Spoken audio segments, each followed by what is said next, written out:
I think it's a way, design has this potential to make something real in the world, like make an idea really exist, no, and make a message really reach people and become understood. And I think that's a really powerful thing.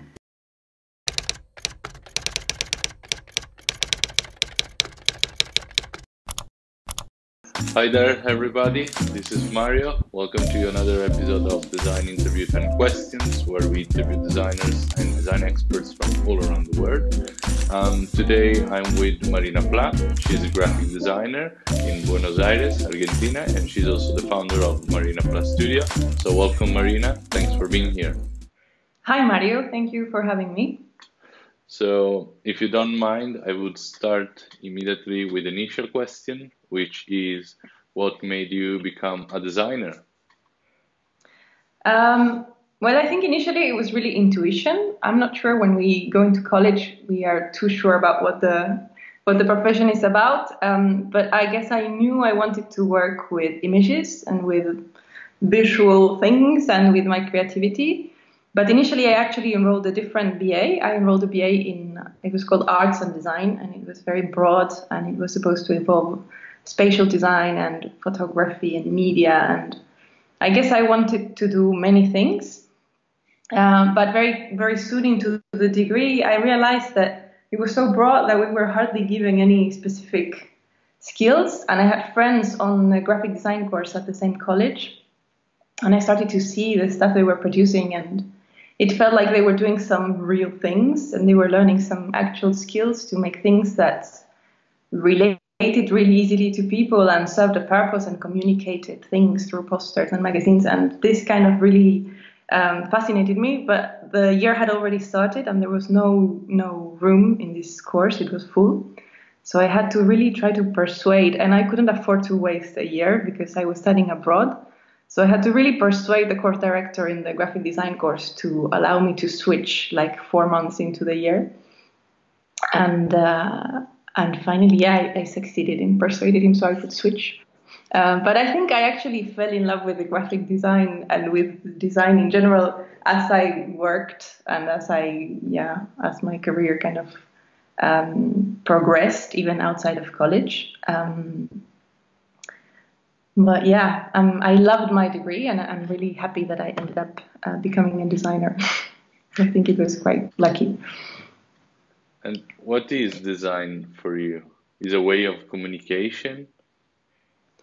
Well, yes, it's a tool for communication, I think, and I think very much of design as a problem-solving discipline, right? As a thing that serves some sort of a purpose. Like it has to work, it has to achieve something, whether it is to communicate a message or create an idea. Or I think it's a way. Design has this potential to make something real in the world, like make an idea really exist, no, and make a message really reach people and become understood. And I think that's a really powerful thing about design.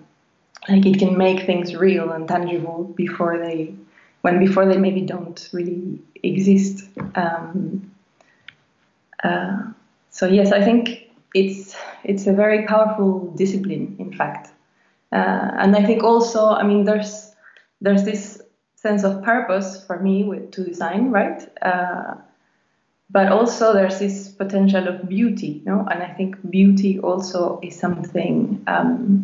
Not in a superficial or naive way, as in making things pretty, but in a sense of beauty as a really powerful thing, as a powerful way to get people involved. Yes. So I think design is very powerful as a discipline. And are you on the side of like all that designers that say design is everything in the world? Not like is everything means like is important, is the most important thing, but is like everywhere around us. Well, yes, it can be. I mean, yes, most of the things I think as I started working, I started understanding design in a much broader sense. Like I could start to see how things intentionally or not are designed. like, yes, everything, experiences, interaction, spaces. They are ultimately designed in some way. We're more or less awareness of the fact that they are being designed, and the decisions made in the process of creating something really determine so much of how that works and what it creates and how it relates to other things and what impacts it makes on all levels, like from the materials that it's made to the way it's consumed or the way it interacts with people and what effects that has. So yes, I don't know if we could say everything is designed, but many things are in some way designed. Like not necessarily graphically designed, right? But in the sense that they have to be thought, and that and what's interesting is that really you can take design to a very broad spectrum. Like you can really think about designing so many aspects of a thing. Like really what materials make it, how it is produced, how it communicates with people, how people interact, what happens afterwards, what impacts its consumption has in the environment, in people, in society, in the economy. Like we can really take this to so many levels, I think.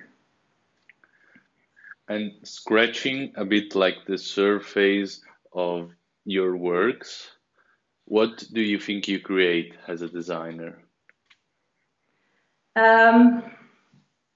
Well, with the years, I think now I design with sort of two hats, because at the same time I have a design practice where I work with clients and I get briefs, like identity briefs, and I designed publications and sometimes websites.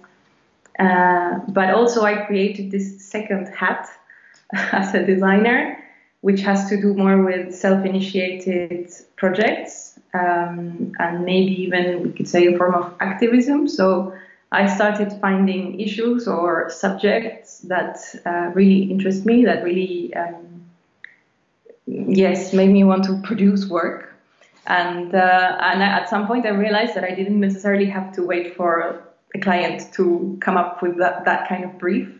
Because really as designers we have quite a good toolbox, in the sense that we can communicate an idea, we can pitch an idea, right? We can make an idea understandable, and I started doing that with some projects, initially related to waste and recycling. At some point that was an issue that really worried me, and then later on, after working with I created this directory of waste, where I started collecting all my recyclables and photographing them and doing some research on what was actually being recycled here in Buenos Aires and what wasn't.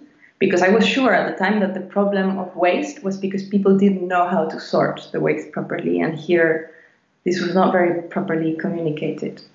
So I was worried about this waste problem, and I thought that just by creating a website that would teach people clearly what was recyclable and what wasn't, that would solve the problem. So I went on that project, and I could get in touch. Like I got involved with the city government, and the project got support, so I could make it happen, and have some resources to make it happen.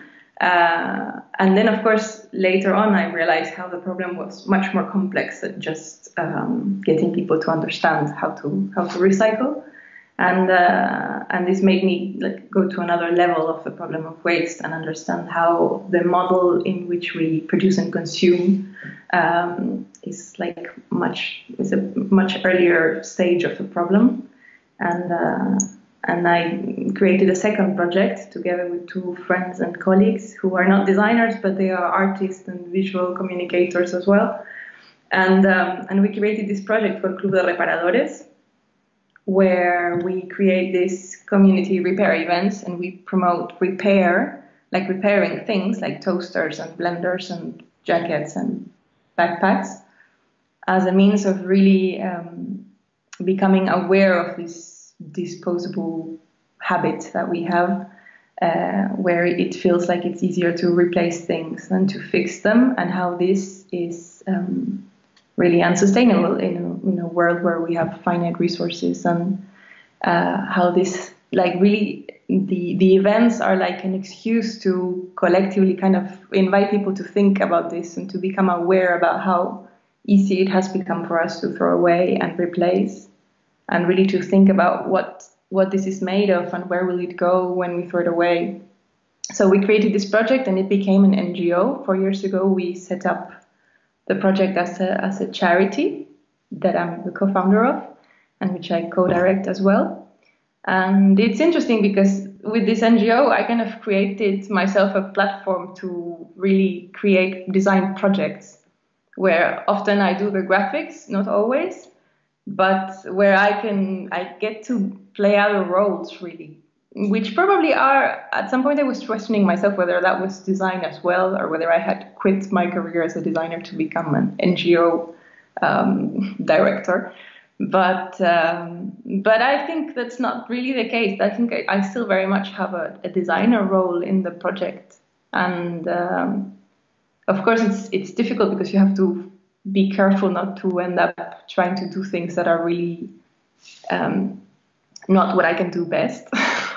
But because with this kind of projects, it's creating a project where you are the client and the designer, maybe also the fundraiser and the producer. And that easily can get into, like, it can become too much. So it's a challenge to be able to create teams where everybody can have a role that they are good at and that it helps the project grow. So that's been a big learning process as well. Yeah.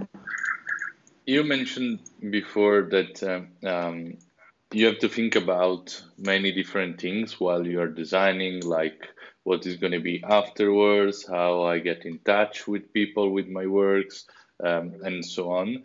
Is that the part of the process that you are interested in while you are designing something? Well, I guess it's a bit different maybe when it's client work than when it's my personal work, like projects that I initiate. But I think one thing in common in both cases is really, like, to me, it's really important to pay attention and to focus first on the problem or the need, or what is there initially that creates the need for a project in the first place. Like with clients, I really like this stage when you meet a client and you listen to them, and you have to really try to grasp what it is that is there, like what's their project about and what they are about, and why this project needs to happen and what you can do for it. And it's a really important moment, because it's this moment where the project does not exist, and something between how you interpret what the client needs and how you put your thinking and your creativity to make that happen, that really, like, to me, that's always, like, that's still some kind of magic moment, I think, because I always think like a project could turn out so many different ways, but somehow it's something between what you decide and what you grasp, what you perceive from the project, from the client, that mix and end up in a certain result that hopefully works. And to me, yeah, that's like super interesting as a process. So that initial moment of really observation and listening and trying to grasp and understand what is there and what the project is about really informs everything that comes afterwards, or at least that's what I try.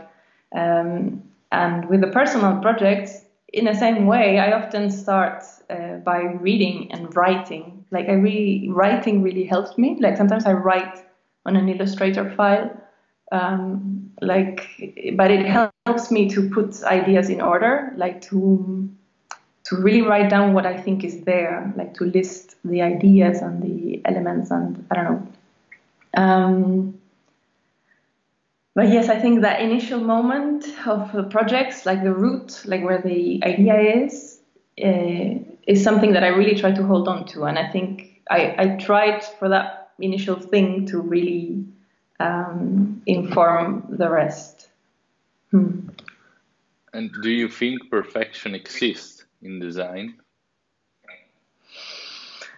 Well, I don't know. It's funny how this question, because I have a poster behind me. I don't know if you could read it, but it says tan bello como imperfecto in Spanish, which I'm not sure how to translate it, but it's something like as imperfect as beautiful. So it's as beautiful as it is imperfect. And it's a poster we made for the Clubdereparadores, for these repair events, because it has to do with this idea that when people are fixing things, you can get terribly frustrated if you try to have it perfect, like it will never be perfect again. But the point is that we are trying to to turn a switch in people's minds through which we can really still value something that is not perfect.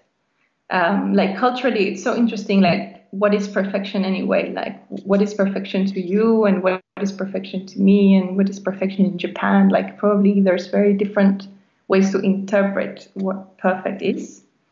But I don't know, I'm quite self-critical with my work, and I think that if perfection was my objective, I probably wouldn't get any work finished at all.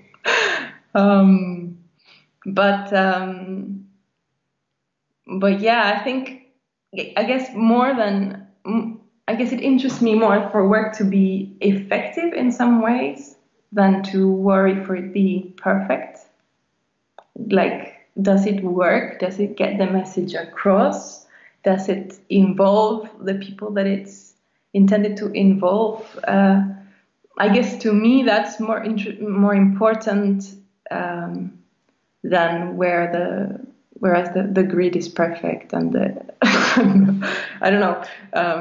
Of course, I try to make my work as good as possible, but you know what they say, like done is better than perfect. And the truth is, in the real world, not always do we get the chance to really seek perfection.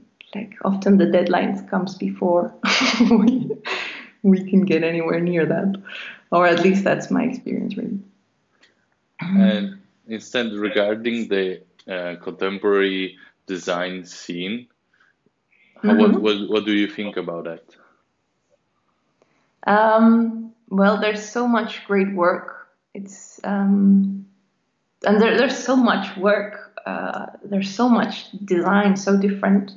It would be hard for me to refer to it as a whole, but I guess as designers, we are we're living in a time of crisis, not only because of COVID-19, but like we are living in a climate emergency, and there's so many things in our world that are so wrong. Like really, there's so much inequality and poverty, and we are really extinguishing so many species and losing biodiversity, and we're warming the planet. And it's really big things that are happening. And as designers, we end up being involved somehow, whether we intentionally want it or not, in projects that relate to this and have an impact on this. And I think that's really an opportunity for contemporary design to acknowledge that, and to really use our profession to help, to contribute to being part of a solution of this kind of crisis. And I think we could be doing that more. I would like for contemporary design to be more aware of this context. And I mean design and all other professions probably, because it's not just designers. I think everybody and every profession as a whole should be acknowledging a bit more this current situation, because we have so much information available, and somehow it feels like we're not really reading it or believing it or being brave enough to act upon it. So yes, I think that would be nice. And regarding the impact the internet had on design? What do you think? It's a very mixed blessing, isn't it, the internet? Like, on the one hand, of course, it's amazing. We have access to so many tools and resources and references. Like, we can really research anything, and that's amazing. Like, I really think back to my years in college. I think it was only on my second year of college that I had a computer, and it was not on the internet. I'm that old. And it was such a different process. Like, I literally had to go to the library and you really had to go and spend so much time trying to find information that we now have within seconds. But also, it can be so much, it can be totally overwhelming, I think. And we tend to get very distracted. Like, I read a lot about how the architecture of the internet and how spending so much time on the internet creates some habits in our brains where we tend to want to open more tabs all the time in our thinking and in our brain. So in a way, it's like we're more permanently distracted, I think. And I think that definitely plays against us. And that's something that we need to be aware of and try to resist in a way. So it's a mixed thing. Like, it's amazing that we have access to so much information and that we can see so many great work. I think that's also mixed because it's so tempting to look at other work and other designs, and maybe you look for references and it's hard to stop, and then it's hard to switch because we consume so much information on the internet. And I have this feeling like the consuming mode is completely opposite to the creating mode. Like, we have to switch. And before, without the internet, it was easier to switch because you had to really go out and find this way of consuming information, whereas now it's completely mixed. So I find that also hard. Like, at some point, you really have to switch and stop the input of information in order to be able to switch to some output. Because, otherwise, I think it becomes more difficult to actually be creative and to produce work and focus on what you're doing and have a process that hopefully reaches some kind of depth or And I mean, you studied in London and a few years ago, and today, as you said, like instead of going to the library and checking the books, you have all access on everything by internet. So how do you think the education in design changed? What do you think about design education? Well, I'm not teaching, so I don't know that I'm very much in touch with education today. But looking back to my education, I think I could say that the biggest part of my education happened after college. Like, I really believe that it's impossible that we learn everything that there is to this profession in the 4 or 5 years that college education lasts. I definitely think that a big part of the learning process hopefully happens outside and hopefully it never ends. Like, we're constantly, I like to think that I'm constantly learning. Like, in each project I've learned, and hopefully I've become a little bit better, hopefully. But I think maybe one of the most important things, or one of the things that I'm most grateful for from college, was really learning this thing of design as a way of thinking, as a way of questioning and identifying a problem and questioning the solution. Like, I think that is kind of maybe as important as learning skills and knowing how to use software, is having this exercise of this way of thinking and this asking the right questions before doing a project. Like, there's a very great Argentinian designer called Ronald Shakespeare. He's quite old, And he was one of the first graphic designers in Argentina. And he has this quote that I really like. He says, some clients ask me for a boat, but in fact what they need is to cross a river. And I really like that, because it's really such a clear way of saying how our job many times is to question, to understand what the need really is, not necessarily to stick to the form on the client wants a poster, and maybe a poster won't do it. Maybe the poster is not what they need, and we know that, but the client won't, because they don't know what our work is like, really. So I think that is maybe the thing I would underline the most when thinking about design education. And it's probably a hard thing to teach also. Like, I don't know how they do it, but yes, I think that's maybe the most important thing to me.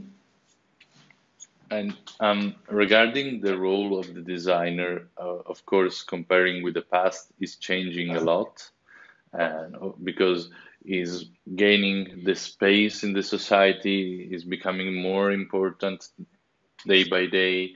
And what do you think about the role of the designer in the future? Is it going to be the same? Is it going to be something different? I think so many things will change, or they have to change in the future. So I think it would be impossible for the role of the designer not to change. I think something that at least I'm starting to see more, and that I think is interesting, is this collaboration of designers with other disciplines. Like the idea that it's good to have a designer involved in a project that has not necessarily a design at its core. I think definitely that's something interesting, and that would probably all benefit a lot if more designers were involved in things like in health projects and in government and in urban planning. And I think it would be good for designers to step a bit more outside into other disciplines other than just making posters and magazines. And yes, and I think it's so important because we designers love design. Like, we love watching design and talking design, but also it's so important to be aware that we're not too self-referential and that we're not talking to ourselves. Like, I think that's always a temptation to do design for other designers and to do design for design magazines. And I think the future really needs designers that are designing, thinking of other audiences and other receptors of our work. Yeah. And you mentioned before about the COVID, but also, I mean, of course, the world is also facing different other problems like the climate change and so on. But do you think, as designers, we can help and do something for this global pandemic, for example? Well, of course, yes. I mean, on a very practical level, I guess design is already doing so many things. Like, there's so much design involved in communicating and preventing and informing on what is happening. But also on another level, I think as designers, it's really an opportunity to actively do this pause that we are all forced to do in a way. And really take this moment to think back, like to look back and reflect and read and think about what is happening as a project in itself. Like, how is this informing the work we will do next?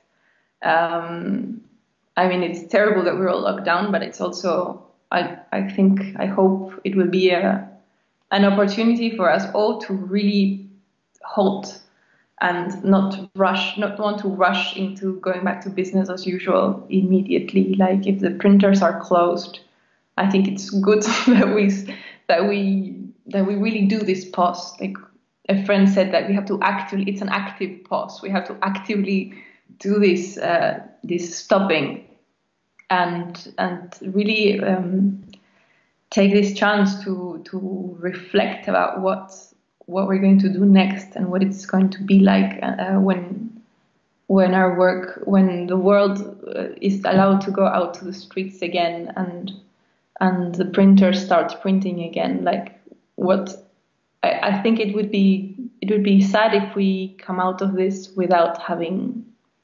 changed a bit how we think about our work and about how things, like what we're doing as a civilization, really. Yeah. Well, thank you very much, Marina. It was nice to talk to you. Thank you for Thank you. participation.